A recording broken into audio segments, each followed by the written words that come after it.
Hello, मैं गुड्डू कुमार आप सभी को एलएन स्टडी में स्वागत करता हूं। आज जो है हम लोग आरआरबी ग्रुप डी के द्वारा 25/9/2018 के शिफ्ट तीनों शिफ्ट में पूछे गए प्रश्नों को जो है कवर करेंगे और इसी तरह जो है हर रोज़ का जो है तीनों शिफ्ट के पूछे गए प्रश्नों को कवर किया जा रहा है। आप लोग इसे प्लीज़ ज़रूर देखें, इससे जो है बहुत काफ़ी फ़ायदा होगा। एग्ज़ाम देने से पहले जो है ज़रूर एक बार इसे देख कर ही जाएं। तो चलिए स्टार्ट करते हैं।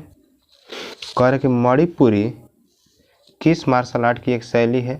यहाँ पर शैली कर दीजिएगा, थैली हो टाइप हो गया है, शैली है तो थांग ता की एक क्या है शैली है मणिपुरी जो है एक थांग ता की शैली है। और आगे बढ़ते हैं। कह रहे कि लार ग्रंथि में कौन सा एंजाइम स्रावित होता है। तो लार ग्रंथि में जो है एमाइलेज स्रावित होता है।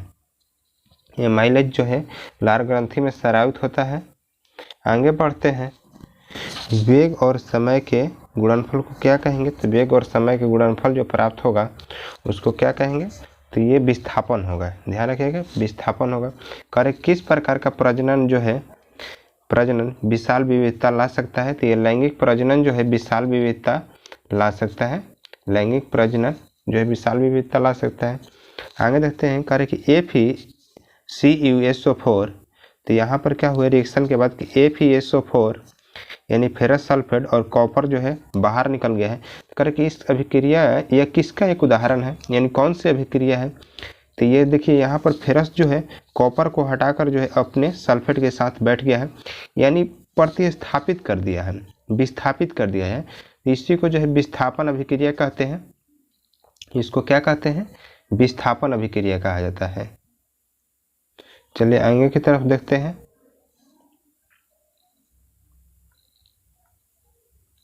करें कौन सी कृमि हाथी पाँव का कारण बनती है। तो हाथी का पाँव का जो है कारण फाइलेरियल वार्म बनता है, फाइलेरियल कृमि बनती है। तो इसको ध्यान रखिएगा। करें कि एंजियोस्पर्म के प्रजनन भाग कहाँ स्थित होता है। तो एंजियोस्पर्म के प्रजनन भाग जो है पुष्प में स्थित होता है। करें कि पानी का वाष्पीकरण जो है, यानी पानी का वाष्पीकरण किस ताप पर होता है। तो पानी का वाष्पीकरण जो है सभी ताप पर होता है। पानी का वाष्पीकरण सभी ताप पर होता है।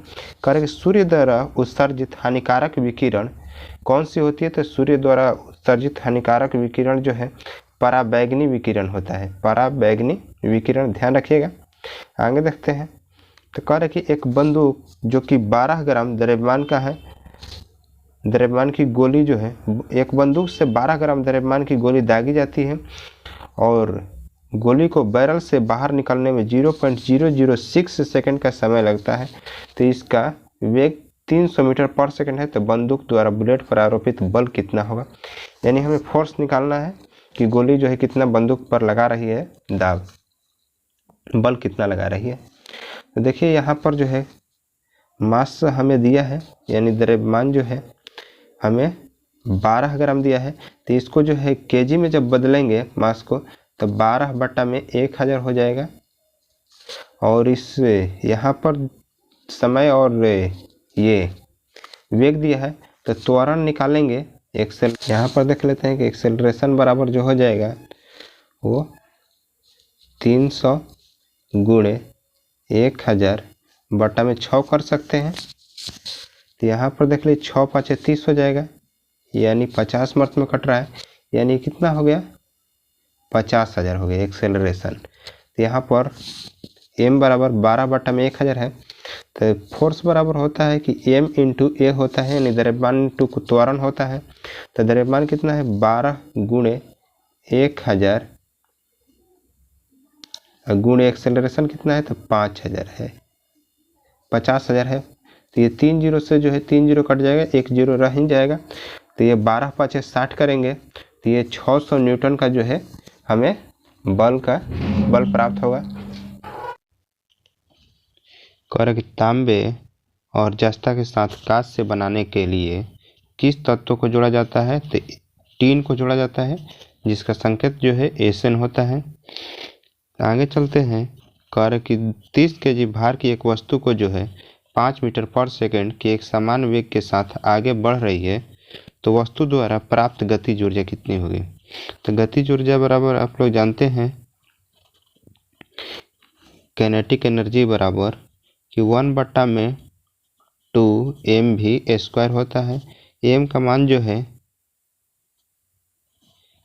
m का मान 30 दिया गया है और v का मान जो है वेग इसका 5 मीटर पर सेकेंड है। तो 5 × 5 कर देंगे, ये कटाएंगे तो 15 हो जाएगा और 15 को जो है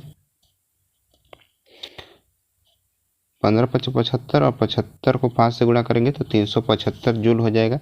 ये ध्यान रखिएगा। आगे चलते हैं। कर कि यदि किसी तरंग की आवृत्ति दोगुनी कर दी जाए तो उसकी तरंग दैर्ध्य क्या होगी। यानी तरंग की आवृत्ति को यदि दोगुनी कर दिया जाता है तो उसके तरंग दैर्ध्य जो होंगे वो आधी हो जाएगी। तरंग दैर्ध्य में क्या परिवर्तन होगा, तरंग दैर्ध्य आधी हो जाएगी। आगे चलते हैं। कर कि पृथ्वी पर किसी वस्तु का द्रव्यमान 10 kg है तो पृथ्वी पर इसका भार कितना हो जाएगा। यानी वेट बराबर जो है m × g होता है। तो 10 kg द्रव्यमान है और इसको जो है g का मान जो है गुरुत्वीय त्वरण का 9.8 मीटर पर सेकेंड स्क्वायर होता है। तो 9.8 से यदि गुणा करेंगे इसको तो 98 हो जाएगा। 98 न्यूटन का जो है वेट हो जाएगा। तो इसको ध्यान रखिएगा। आगे चलते हैं। कर कि किसका उपयोग सुगंध और संकेतक के रूप में किया जाता है। तो ये वनीला का उपयोग जो है सुगंध और संकेतक के रूप में जो है सुगंध संकेतक के रूप में किया जाता है। आगे चलते हैं।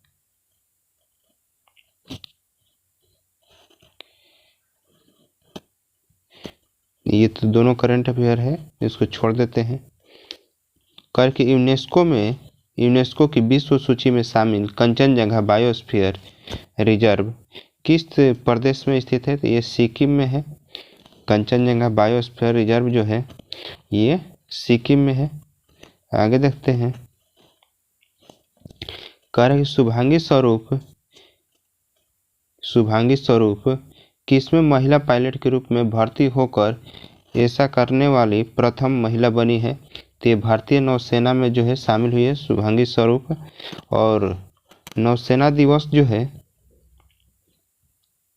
नौसेना दिवस कब मनाया जाता है। तो नौसेना दिवस जो है 4 दिसंबर को मनाया जाता है। ये ध्यान रखिएगा कि नौसेना दिवस कब मनाया जाता है। तो नौसेना दिवस 4 दिसंबर को मनाया जाता है।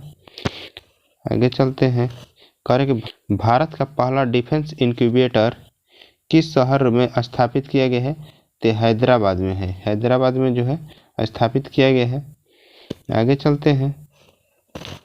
कर गुजरात का जो है क्षेत्रफल कितना है। तो 196,024 किलोमीटर स्क्वायर है इसका क्षेत्रफल। आगे चलते हैं।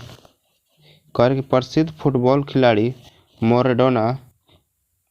मैराडोना किस देश से संबंधित है।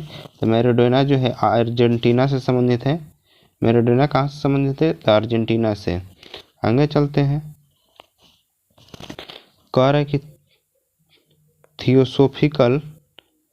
थियोसोफिकल सोसाइटी की स्थापना कब हुई थी। तो थियोसोफिकल सोसाइटी की स्थापना जो है 17 नवंबर 1875 में हुआ था और इसकी स्थापना जो है कर्नल हेनरी स्टील ने किया था। आगे चलते हैं। कर कि सूरज से होकर बहने वाली कौन सी नदी है। तो सूरज से जो है ताप्ती नदी बहती है जिसे तापी भी कहा जाता है। कर कि भारतीय संविधान के शोधन के रिपोर्ट को सामान्यतः मॉन्टेग्यू चेम्सफोर्ड रिपोर्ट के नाम से जाना जाता है। यह रिपोर्ट कब प्रकाशित हुआ था। तो यह रिपोर्ट जो है 1918 में जो है प्रकाशित हुआ था मॉन्टेग्यू चेम्सफोर्ड रिपोर्ट, जिसे भारतीय संविधान के शोधन के रिपोर्ट के रूप में जाना जाता है। आगे चलते हैं। कौन सा वेद जो है जादुई अनुष्ठानों और वशीकरण के बारे में बताता है। तो ये जो है अथर्ववेद में जो है इसका जादुई अनुष्ठान और वशीकरण के बारे में बताया गया है। आगे देख लेते हैं। और एक संगीत के बारे में पूछ ले कि संगीत के बारे में जो है किस वेद से हमें पता चलती है, तो संगीत के बारे में जो है साम वेद से पता चलती है। आगे चलते हैं।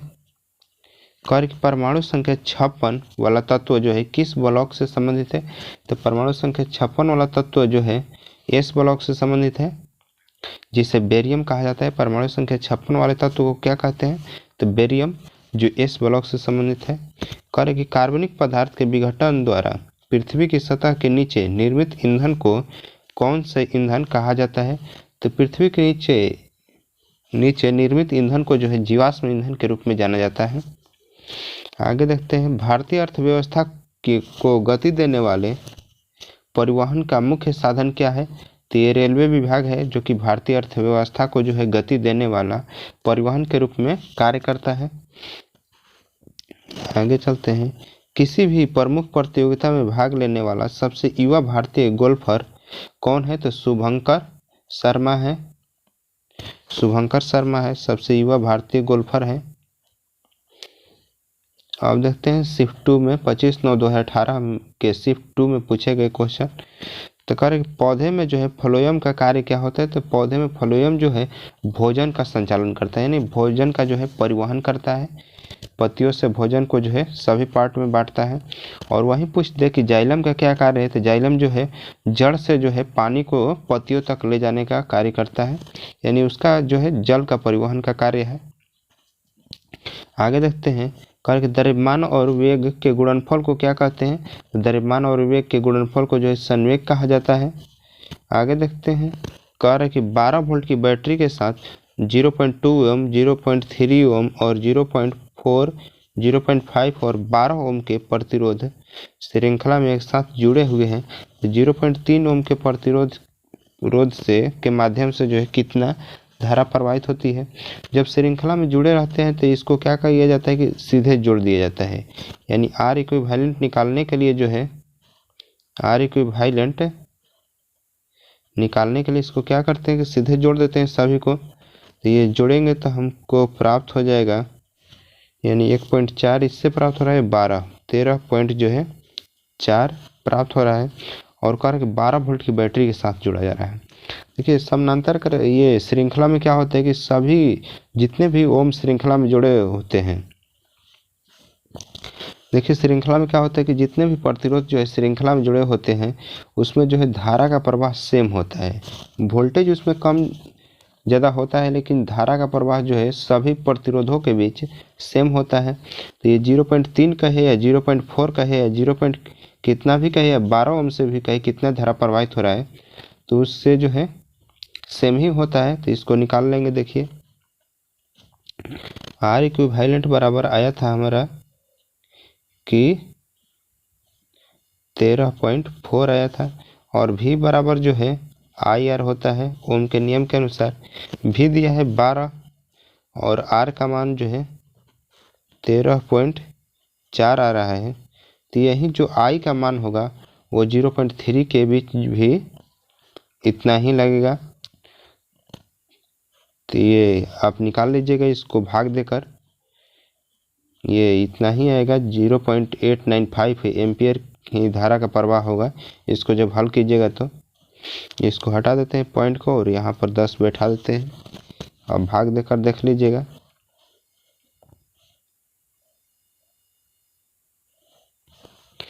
कह रहे कि नाइट्रोजन के 0.6 अणु में द्रव्यमान कितना होगा, यानी नाइट्रोजन के एक अणु में द्रव्यमान देखते हैं तो N2 के रूप में रहता है नाइट्रोजन। तो इसका जो है परमाणु संख्या 7 होता है, इसकी द्रव्यमान संख्या लगभग 14 हो जाएगा, यानी 28 हो जाएगा। N2 का पूरा N2 का द्रव्यमान जो है 28 हो जाएगा, यानी एक नाइट्रोजन के अणु में जो है इतना हो जाता है। तो 0.6 कह रहा है, 0.6 में जो है कितना हो जाएगा,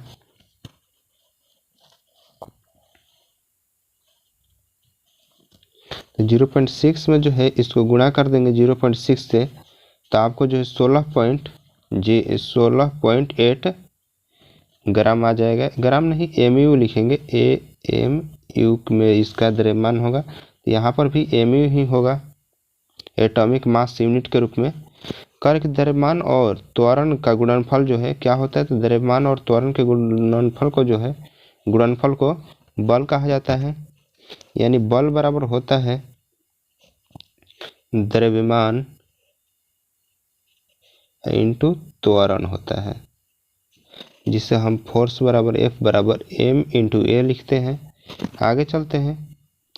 कर के आधुनिक आवर्त सारणी में जो है जिग जैग रेखाएं किसको अलग करती है, तो ये धातुओं को अधातुओं से अलग करती है। यानी धातु जो भी है उसको अधातुओं से क्या करती है, अलग करती है। कर एक निष्क्रिय विलयन का pH मान कितना होता है, तो निष्क्रिय विलयन का pH मान 7 होता है। 7 से अधिक वाले pH मान वाले क्षारीय हो जाते हैं और 7 से कम वाले pH मान वाले जो है अम्लीय हो जाते हैं। कर सोडियम कार्बोनेट का आणविक द्रव्यमान कितना होगा, तो सोडियम कार्बोनेट का सूत्र जो देख लीजिए पहले।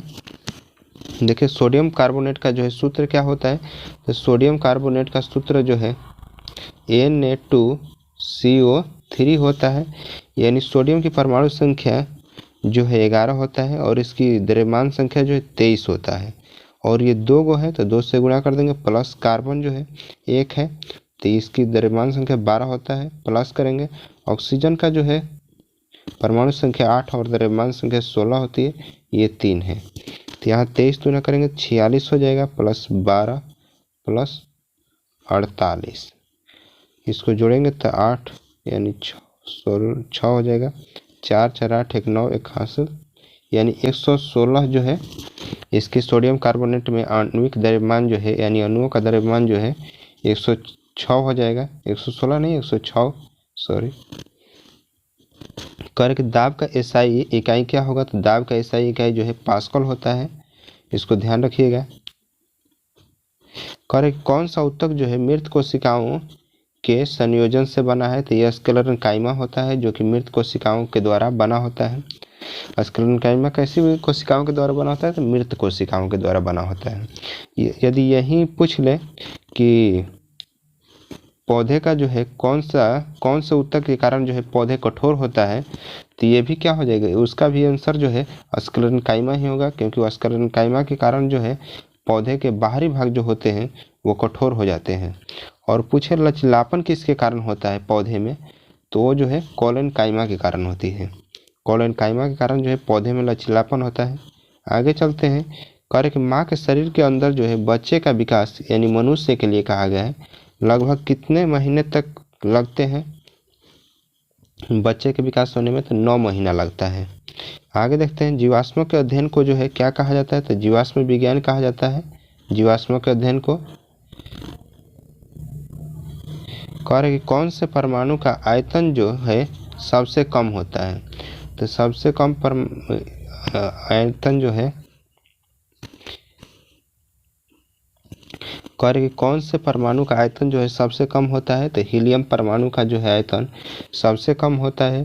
कह रहे कि धातु में एक मुक्त इलेक्ट्रॉन के पथ का आकार कैसा होता है, तो मुक्त इलेक्ट्रॉन के पथ का आकार जो है वक्र की तरह होता है, यानी वक्र के आकार में चलता है। कह रहे कि ध्वनि की गति सबसे तेज किस में होती है, ध्वनि की गति जो है सबसे तेज स्टील में होता है। ध्वनि की गति जो है सबसे तेज किस में होता है, तो स्टील में होता है। कह रहे कि उत्प्रेरक के पदार्थ हैं, यानी उत्प्रेरक कैसा पदार्थ है, तो उत्प्रेरक जो है अभिक्रिया को जो है तीव्र कर देता है। यानी उत्प्रेरक द्वारा जो है अभिक्रिया की तो तेज हो जाएगी और नहीं तो उसका उपयोग जो है अभिक्रिया की गति को जो है धीमे करने में भी किया जाता है। आगे देखते हैं। कर सूर्य के वायुमंडल में सबसे प्रचुर मात्रा में पाए जाने वाला तत्व कौन सा है, तो सूर्य के वायुमंडल में जो है सबसे प्रचुर मात्रा में हाइड्रोजन पाया जाता है। आगे देखते हैं। कार्य किसी दर्पण की फोकस लंबाई जो है +15 है, तो यह कौन सा दर्पण होगा, यानी प्लस चिन्ह जो है किस दर्पण की फोकस लंबाई होती है, देख लेते हैं। ये जो है उत्तल दर्पण हो जाएगा, क्योंकि उत्तल दर्पण जो है इस तरह का होता है और इसकी जो वक्रता केंद्र होता है इस तरह होता है, यानी गोलाकार बनाएंगे तो यहाँ पर होगा, यानी ये लाइनिंग जो होगा ये ऑरिजिन से जो है इस तरह की साइड में जो है माइनस चलता है और इधर की तरफ दूरियां जो होती है प्लस होती हैं। तो यहाँ पर फोकस लंबाई होगा तो ये जो है प्लस की तरफ है, यानी ये कौन सा दर्पण है, तो उत्तल दर्पण है। इसको ध्यान रखिएगा कि उत्तल दर्पण की जो है फोकस लंबाई प्लस में होता है। कर गल्ले में किसके छल्ले मौजूद होते हैं, यानी गल्ला जो होता है जिसे गर्दन कहा जाता है उसमें किसके छल्ले मौजूद होते हैं, तो उपास्थियों के, यानी कार्टिलेज का जो है मौजूद होता है। कर की निजता का अधिकार जो है भारत के संविधान के किस वर्ग में से एक अभिन्न अंग है, तो ये जो है मौलिक अधिकार का जो है एक अभिन्न अंग है। ये निजता का अधिकार का जो है हमारे संविधान में कौन से आर्टिकल में दिया गया है, तो आर्टिकल नंबर जो है 21 में दिया गया है, यानी निजता का अधिकार जो है आर्टिकल 21 में दिया गया है। इसको ध्यान रखिएगा।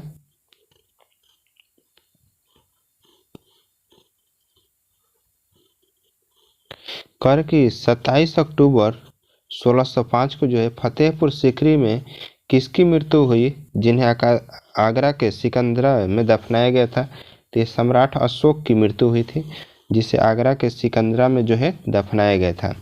यानी इसका जन्म कब हुआ था, तो अकबर का जन्म जो है 15 अक्टूबर 1542 में हुआ था। अकबर का जन्म जो है 15 अक्टूबर 1542 में हुआ था और मृत्यु जो है 27 अक्टूबर 1605 ईस्वी में हो गया था। इसको ध्यान रखिएगा। आगे चलते हैं। कर की शारीरिक शिक्षा और खेलों की राष्ट्रीय संस्था को भारतीय खेल प्राधिकरण में कब शामिल किया गया था, तो 1987 में जो है इसको शामिल किया गया था। इसको ध्यान रखिएगा। आगे चलते हैं। कर की कौन से अभिनेता की आत्मकथा जो है खुल्लम खुला है, तो ऋषि कपूर का जो है आत्मकथा का नाम जो है खुल्लम खुला है। इसको ध्यान रखिएगा। अखिल भारतीय विकास के नीति निर्माण के लिए कौन उत्तरदायी है, तो ये राज्यसभा जो है इसके लिए उत्तरदायी है। आगे चलते हैं। कर की राष्ट्रीय विकास परिषद की स्थापना कब हुई थी, यानी राष्ट्रीय विकास परिषद की स्थापना कब हुआ था, तो 1952 ईस्वी में राष्ट्रीय विकास परिषद की स्थापना हुई थी। कर की वीरेंद्र सहवाग के अलावा किस भारतीय क्रिकेटर खिलाड़ी को टेस्ट मैच में जो है तीसरा शतक बनाने का गौरव प्राप्त हुआ है, यानी वीरेंद्र सहवाग के अलावा जो है कौन सा ऐसा भारतीय खिलाड़ी है जो तीसरा शतक बनाने में बना लिया है, यानी करुण नायर है। करुण नायर जो कि तीसरे शतक पूरा कर लिए हैं। आगे चलते हैं। कर किसने कई विश्राम गृहों, मस्जिदों और सड़कों के नेटवर्क का निर्माण किया था, जिसे द ग्रैंड ट्रंक रोड को सबसे प्रसिद्ध माना जाता है, तो ये सम्राट शेरशाह सूरी थे जो द ग्रैंड ट्रंक रोड का निर्माण करवाए थे। आगे चलते हैं। कर के भारत के प्रथम मुस्लिम राष्ट्रपति कौन थे, तो भारत के प्रथम जो है मुस्लिम राष्ट्रपति के रूप में जो है डॉक्टर जाकिर हुसैन थे। इसको ध्यान रखिएगा। डॉक्टर जाकिर हुसैन जो है भारत के प्रथम जो है मुस्लिम राष्ट्रपति थे। अब चलते हैं शिफ्ट 3 के जो है 25/9/2018 में पूछे गए प्रश्न। तो आगे देखते हैं। करेंट अफेयर को छोड़ देते हैं।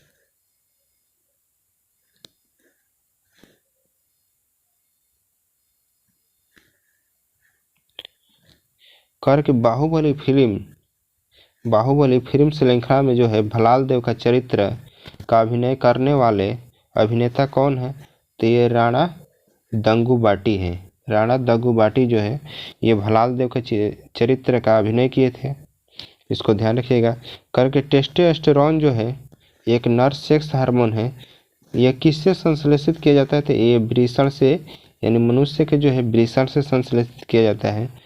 और यही पूछे कि और मादा में जो है कौन सा हार्मोन पाया जाता है फीमेल में, तो वो जो है एस्ट्रोजन होता है। एस्ट्रोजन क्या होता है कि मादा में पाया जाता है और टेस्टोस्टेरोन जो है ये मेल में पाया जाता है। आगे देखते हैं कि वे वस्तुएं जो अपने स्वयं के प्रकाश का उत्पादन नहीं करती है तो उन्हें क्या कहा जाता है? तो उन्हें गैर चमकदार वस्तुएं कहा जाता है या अदीप्त वस्तुएं कहा जाता है। इनको जो है अदीप्त या गैर चमकदार वस्तुएं कहा जाता है। इसको ध्यान रखिएगा।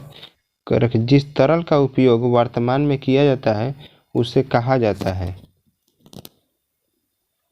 इलेक्ट्रोलाइट कहा जाता है। इसको क्या कहते हैं? इलेक्ट्रोलाइट कहते हैं। कार्य की एक स्वतंत्र शरीर की गति जो है किसका उदाहरण है? एक स्वतंत्र शरीर की गति जो है यह किसका उदाहरण है? तो समान रूप से त्वरित गति का उदाहरण है। समान रूप से त्वरित गति का जो है उदाहरण है। कार्य कौन सा एक कोशिकीय हरा शैवाल होता है? तो ये क्लेमाइडोमोनास होता है। क्लेमाइडोमोनास जो है कोशिकीय हरा शैवाल के रूप में होता है। कार्य की लू एक प्रकार की ऊष्म लहर है। लू कैसी लहर है? तो एक गर्म हवा को जो है लू कहा जाता है। आगे चलते हैं। कार्य की प्राचीन काल से ही श्रॉफ, सेठ और साहूकार यानी जो कि धन ब्याज पर जो धन देते थे, जो कि सेठ थे, साहूकार थे, महाजन थे, क्षेत्री थे के रूप में जो है जाने जाने वाले व्यापारियों का मुख्य व्यवसाय था। यानी इन लोग का व्यवसाय क्या था कि ब्याज पर पैसा देना, यानी उसी को जो है बैंकिंग के रूप में डिनोट किया है। यानी इन लोग का मुख्य व्यवसाय जो था वो बैंकिंग था। आगे चलते हैं। कार्य की एक दिवसीय अंतर्राष्ट्रीय क्रिकेट मैच में 100 स्टंपिंग करने वाले विश्व का सर्वप्रथम विकेट कीपर कौन बने हैं? तो ये MS धोनी है। MS धोनी यानी महेंद्र सिंह धोनी जो कि 100 स्टंपिंग करने वाले जो है विश्व का सर्वप्रथम विकेट कीपर बन गए हैं। आगे देखते हैं। कार्य की सेना को मजबूत बनाने के लिए मनसबदारी प्रथा किसने शुरू किया था? तो अकबर ने क्या किया था? मनसबदारी प्रथा को जो है शुरू किया था। आगे चलते हैं। कार्य की किस केंद्रीय मंत्रालय के तहत नवोदय विद्यालय समिति और केंद्रीय विद्यालय स्वायत्त निकाय संचालित होता है? तो ये जो है मानव संसाधन विकास मंत्रालय के द्वारा जो है संचालित होता है। आगे देखते हैं। किस वस्तु का जो है एक दोलन पूरा करने में लगने वाला समय कहलाता है? तो ये समय सीमा यानी कहलाती है। किसी वस्तु का एक दोलन पूरा करने में लगने वाले समय को जो है आवर्तकाल या समय सीमा कहा जाता है। आगे देखते हैं। कार्य की CII का पूर्ण रूप क्या है? तो इसको देख लेते हैं। कॉन्फेडरेशन ऑफ इंडिया इंडस्ट्रीज है। कॉन्फेडरेशन ऑफ इंडिया इंडस्ट्रीज है। आगे देखते हैं। कार्य की 4 सेकंड में जो है 22 मीटर और 2 सेकंड में 15 मीटर की दूरी तय करती है तो औसत चाल क्या होगा? यानी औसत चाल बराबर जो है औसत चाल बराबर टोटल दूरी यानी 22 और 15 तो ये 32 5 37 हो जाएगा। 37 हो जाएगा और टाइम टोटल जो है 6 है तो 6 के 36 यानी 6.17 आएगा मीटर पर सेकंड इसकी चाल हो जाएगा। आगे चलते हैं। कार्य के मुगल शासक अकबर का जन्म कहाँ हुआ था? तो मुगल शासक अकबर का जन्म जो है अमरकोट में हुआ था। मुगल शासक अकबर का जन्म जो है अमरकोट में हुआ था। एक और क्वेश्चन दे दिया है न्यूमेरिकल कि एक वस्तु जो है 4 सेकंड में 23 मीटर और 2 सेकंड में अगले 15 मीटर की दूरी तय करती है तो वस्तु का जो है औसत चाल ज्ञात करें। तो औसत चाल बराबर आपको हो जाएगा टोटल दूरी यानी 23 और 15 जो है 23 10 33 और 5 38 हो जाएगा। 38 6 भाग देंगे ये भी 6 36 और 3 ये 2 बचेगा इसको देंगे तो 6.33 मीटर पर सेकंड हो जाएगा। तो इसको ध्यान रखिएगा। आगे चलते हैं। कार्य के पौधा में जो है कौन सी अवशोषण और ऊपरी गतिविधियों में जड़ों से पत्तियों तक पानी और खनिज के संचारण में जो है मदद करता है। तो ये वाष्पोत्सर्जन है। करके चूना क्लोरीन के साथ जो है अभिक्रिया करके क्या बनाता है, तो चूना जो है क्लोरीन के साथ अभिक्रिया करके ब्लीचिंग पाउडर का निर्माण करता है। ब्लीचिंग पाउडर का निर्माण करता है, इसको ध्यान रखिएगा। आगे देखते हैं। कि भारत में मैग्नीज का जो है सबसे बड़ा उत्पादक राज्य कौन सा है। तो भारत में मैग्नीज का जो है सबसे बड़ा उत्पादक राज्य उड़ीसा है, इसको ध्यान रखिएगा। उड़ीसा में जो है मैग्नीज का जो है सबसे बड़ा उत्पादक राज्य है। करके यदि कोई जो है वस्तु 1 न्यूटन का बल लगाकर निर्दिष्ट दिशा में 1 मीटर की दूरी तय करता है तो उसके द्वारा किया गया कार्य 1 जूल होगा। देख लीजिए, वर्क बराबर जो होता है बल गुणे जो है विस्थापन होता है। तो बल जो है 1 न्यूटन का है और विस्थापन 1 मीटर का हुआ है, तो इसको 1 से गुणा करेंगे तो 1 जूल हमें प्राप्त हो जाएगा। आगे चलते हैं। कह रहे कि आरबीआई के गवर्नर रघुराम जी राजन द्वारा कौन सी पुस्तक लिखी गई है। तो इनके द्वारा पुस्तक जो है I do what I do, इनकी पुस्तक है। रघुराम जी राजन के द्वारा जो लिखी गई पुस्तक है I do what I do जो है इनकी पुस्तक है। किस ऊतक का निर्माण जो है मृत कोशिकाओं के संयोजन से होता है। तो स्क्लेरेंकाइमा का जो है निर्माण मृत कोशिकाओं के संयोजन से होता है। आगे चलते हैं। कि जब एक एसिड धातु ऑक्साइड के साथ अभिक्रिया करता है तो क्या बनता है, तो ये लवण और जल बनता है। जब कोई एसिड जो है धातु ऑक्साइड के साथ जो है अभिक्रिया करता है तो ये कौन सा क्या बनाता है, लवण और जल बनाता है। जैसे देख लेते हैं कि एसिड ले लेते हैं HCl और धातु ऑक्साइड जो है NaOH ले लेते हैं। तो इसके द्वारा जो है ये बनेगा, तो NaCl बनेगा यानी लवण बन गया और H2O बनेगा यानी जल बन गया। NaCl जो है एक लवण है और H2O जल बन जाता है। आगे चलते हैं। कि कौन सी निष्क्रिय गैस बाहरी कक्ष में केवल 2 इलेक्ट्रॉन रखता है। यानी वैसा कौन सा निष्क्रिय गैस है जिसके बाहरी कोश में जो है 2 इलेक्ट्रॉन है। तो सभी के तो बाहरी कोश में जो है निष्क्रिय गैस के 8 इलेक्ट्रॉन होते हैं, लेकिन एकमात्र ऐसा जो है हीलियम है जिसके बाहरी कोश में जो है 2 इलेक्ट्रॉन होता है। यानी एकमात्र जो है निष्क्रिय गैस में हीलियम है जिसके बाहरी कोश में जो है 2 इलेक्ट्रॉन होते हैं। तो इसको ध्यान रखिएगा। कि समभारिकों में किसकी संख्या समान होती है। तो समभारिकों में जो है द्रव्यमान संख्या उसकी समान होती है और परमाणु संख्या भिन्न भिन्न होती है। तो द्रव्यमान संख्या कहने का मतलब है कि नाभिक में जो भी हैं प्रोटॉन और न्यूट्रॉन की संख्या उनका योग जो है सभी में समान होगा। इतना ही। यदि ये वीडियो अच्छा लगा होगा तो लाइक कीजिएगा और यदि अभी चैनल को सब्सक्राइब नहीं किए हैं तो प्लीज़ चैनल को सब्सक्राइब कीजिए और इसी तरह का वीडियो देखते रहिए।